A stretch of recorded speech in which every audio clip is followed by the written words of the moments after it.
Hey guys, welcome back to my channel. It's Larissa, and today I'm coming with something I was reading not too long ago. It wasn't really a story that I frequented. I figured, I know the story of David and Goliath, right? He killed Goliath and he won over the giant, right? But reading it myself in my older age now, reading it myself now that I am older, I'm no longer a child, I found a lot of things that I found actually quite interesting in this story. So I'm just going to go ahead and start reading, and you guys listen along, or you can read along with me. So this is 1 Samuel chapter 17. It says, Now the Philistines gathered their forces for war and assembled at Soka in Judah. They pitched camp at Ephes Damim between Soka and Azekah. Saul and the Israelites assembled and camped in the valley of Elah and drew up their battle line to meet the Philistines. The Philistines occupied one hill and the Israelites another, with a valley between them. A champion named Goliath, who was from Gath, came out of the Philistine camp. His height was 6 cubits and a span. Now I looked that up, that's almost 10 feet tall. He had a bronze helmet on his head and wore a coat of scale armor of bronze weighing 5,000 shekels. On his legs he wore bronze graves and had a bronze javelin was slung on his back.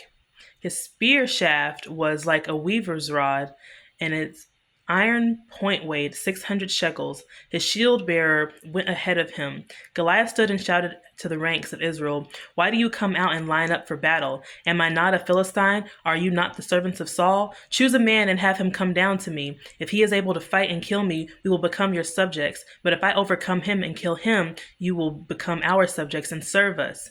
Then the Philistines said, This day I defy the armies of Israel. Give me a man and let us fight each other. On hearing the Philistines' words, Saul and all the Israelites were dismayed and terrified. Okay, so I'm going to skip down. I'll just tell you what's happening in this.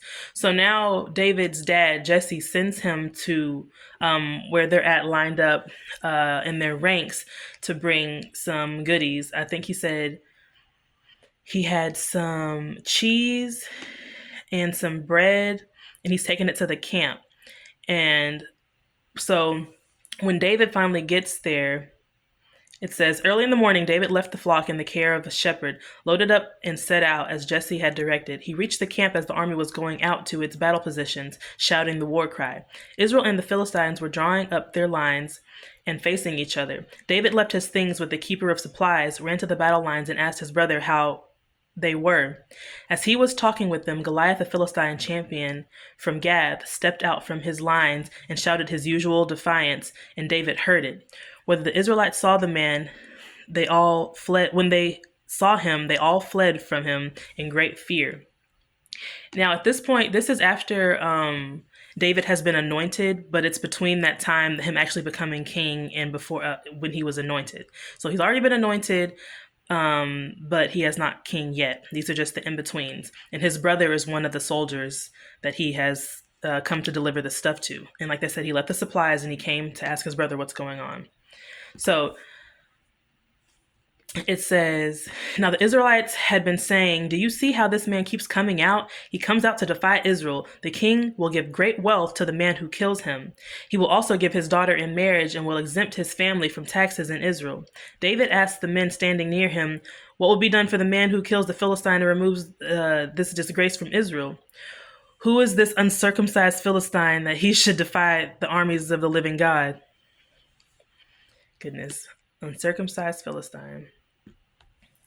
But as we know, when they talked about circumcision in the Bible, yes, they meant actual cutting away of flesh, but it also meant that you were one of God's people, like you had been separated, like that outside flesh had been separated. You were separated in one of God's people, not just the actual physical meaning of circumcision, although that was something that they did. When Eliab, David's oldest brother, heard him speaking with the men, he burned with anger at him and asked, Why have you come down here? And with whom do you leave those few sheep in the wilderness? I know how conceited you are and how wicked your heart is. You came down only to watch the battle. Now what have I done? Said David. Can't I even speak? Then he turned away to someone else and brought up the same matter. And when the men answered him as before, what David said was overheard and reported to Saul, and Saul sent for him. Now, do you hear his own brother talking about, I know how conceited you are. What are you even here for? Where'd you leave those few little sheep? At least David has a job. Your job is to be a soldier and you're running scared. But anyway, David said to Saul, "Let no one lose heart on account of the Philistine. Your servant will go and fight him." Saul replied, "You are not able to go out against this Philistine and fight him. You are only a young man, and he has been a warrior from his youth." See, but David's more sure than all these people. David said to Saul, "Your servant has been keeping his father's sheep. When a lion or a bear came and carried off a sheep from the flock, I went after it, struck it, and rescued the sheep from its mouth. When it turned on me, I seized it by its hair and struck it and killed it. Your servant has killed both the lion and the bear. This uncircumcised Philistine will be like one of them, because he has defied the armies of the living God." See, David knows who he is already. See, he was anointed, but he's not king yet. But the fact that, and I don't know if this strength of mind and strength of heart comes from him already being anointed, knowing what he will be. But if it did, that's good, because he held on to what God has told him will happen in his life, which is really, really good. And I don't know if that's why his brother is jealous, because he's the oldest and he wasn't the one anointed. But when Samuel was going to anoint them, he looked at him originally. That was the oldest brother. He looked at the oldest brother originally and was like, "Oh, this got to be who God's talking about," but it wasn't. Now, I don't know if what he said to him is jealousy because of that, because David wasn't even invited to that meeting until Samuel said, "Okay, God's not talking about any of these sons here. Do you have any other ones?" So I don't know if that's why he's bitter and jealous, but I feel like that might be, because even the reference to who do you have taking care of your little flock of sheep, basically telling him what he does is unimportant, and what are you doing here with the real men? The real men who are afraid to actually go out and do their job and do what they're called by their king to do and fight. They're sitting in tents, and this man comes out every day to defy the army of God, but y'all aren't doing anything. And so when David steps up to actually do something, you're trying to talk crazy to him, but he's the only one with enough heart to do anything. Anyway, so Saul said to David, "Go, and the Lord will be with you." Then Saul dressed David in his own tunic. He put a coat of armor on him and a bronze helmet on his head. David fastened his sword over the tunic and tried walking around, because he was not used to them. "I cannot go in these," he said to Saul, "because I am not used to them." So he took them off. Then he took his staff in hand, chose 5 smooth stones from the stream, put them in a pouch of his shepherd's bag, and with the sling in his hand approached the Philistine. See, Saul, he didn't, after he said, "Sir, I can do this. Just trust me. I've done this and this, so I know that I have the strength to take on this giant. I've beat the lion and the bear. I'm not afraid in this battle." Saul tried to give him his own armor. See, people in your circle, you tell them things and they can be like, "Okay, sure, yeah, I'll go ahead and help you." And they try to give you a word about your life. But David already knows what God has told him. He doesn't need his armor. He doesn't need his sword. He doesn't need anything from Saul, because he knows exactly what God has been training him in. And even if that's his little bitty sticks and sling, that's exactly what he knows how to use. That's how he defeated the other battles, and that's exactly what he's going to use to win this one. So you have to know what God has given you. You have to know yourself. You can't depend on what other people try to tell you about you or give you to help you further yourself, unless it's from God. But he said, "I don't know how to work with these. This isn't what I'm used to. I'm going to use what God has given me to win before." And that's exactly what I know how to use. Saul wasn't being malicious or anything. He was trying to help this young man. He was trying to give him things to be able to win this fight, because he was worried for him. But David didn't need all that. That's what I like about this story. David didn't need all that. He was like, "You giving me armor and a sword? I can't walk around in none of this. I got my rocks and I'm finna go out here." He may have seemed crazy to some people. I mean, to all of them. All of them were saying, "Don't do this because you're a small little kid." But David knew what he had. He knew what he had in his hands. That's for somebody. That's for me. I receive it, Lord. Meanwhile, the Philistine was with his shield bearer in front of him, kept coming closer to David. He looked David over and saw that he was a little more than a boy, glowing with health and handsome, and he despised him. He said to David, "Am I a dog that you come at me with sticks?" And the Philistine cursed David by his gods. "Come here," he said, "and I'll give you your flesh to the birds and the wild animals." He talking trash because of what he looks like. He don't know what David has inside him. This man has been anointed. He may not be king yet, but he's a warrior. David said to the Philistine, You come against me with sword and spear and javelin, but I come against you in the name of the Lord Almighty, the God of the armies of Israel, whom you have defied. This day the Lord will deliver you into my hands, and I'll strike you down and cut off your head," because he got that power of God behind him. Like, honestly, if you read this, you will get fired up.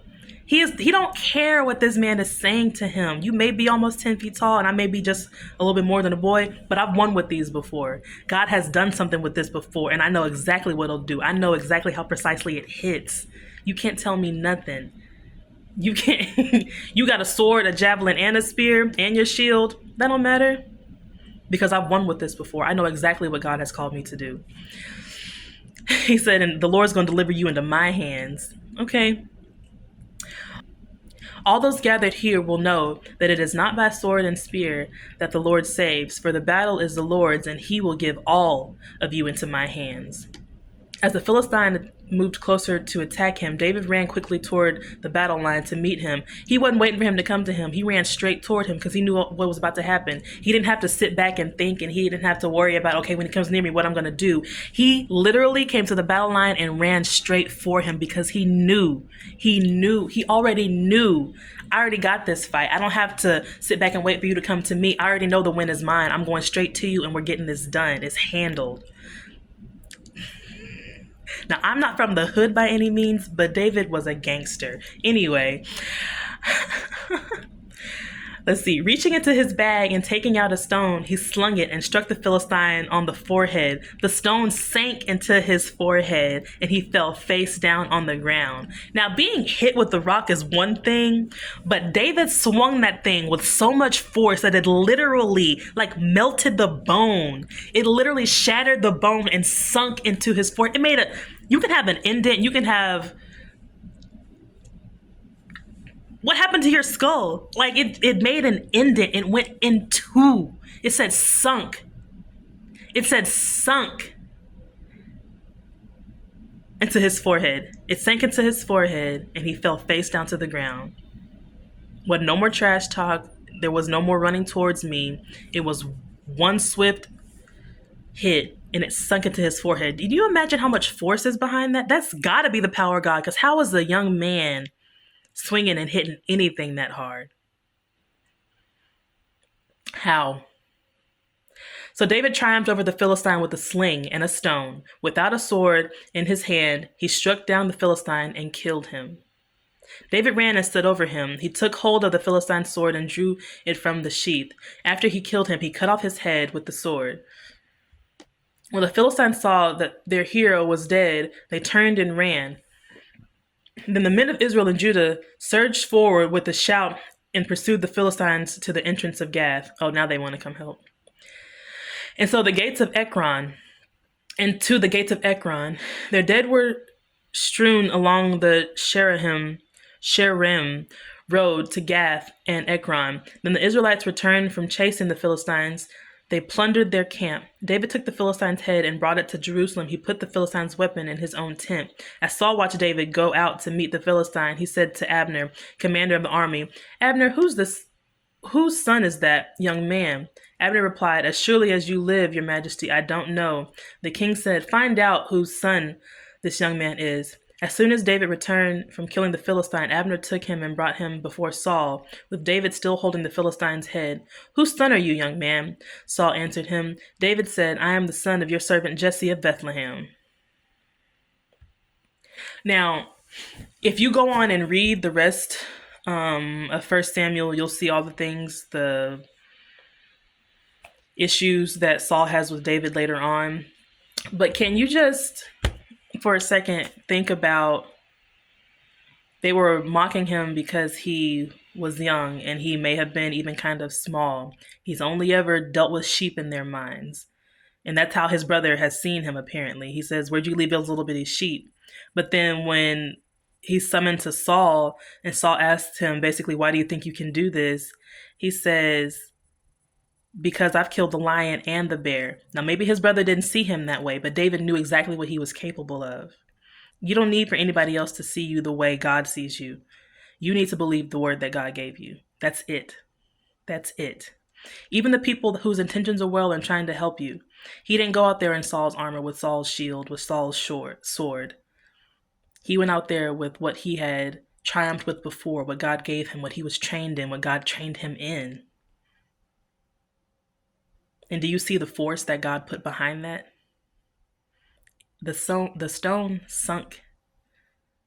The stone sunk into his forehead. It made an indent. It went in, and obviously did some damage to his brain because he died on impact. Now, what did God give you that he can put that type of force behind? Just think about that. Are you sitting on it? Are you trying to use devices of other people to get you where you need to go? Just think about it. What has God given you that he can give you that much impact with? That he can put that much strength behind? A stone shattered this man's skull and killed him instantly. This giant skull and killed him instantly. What kind of force do you need God to put behind you like that? Think about it. What has he given you? Use it so he can use you like he used David. That's all I got for now, guys. Love you. Bye.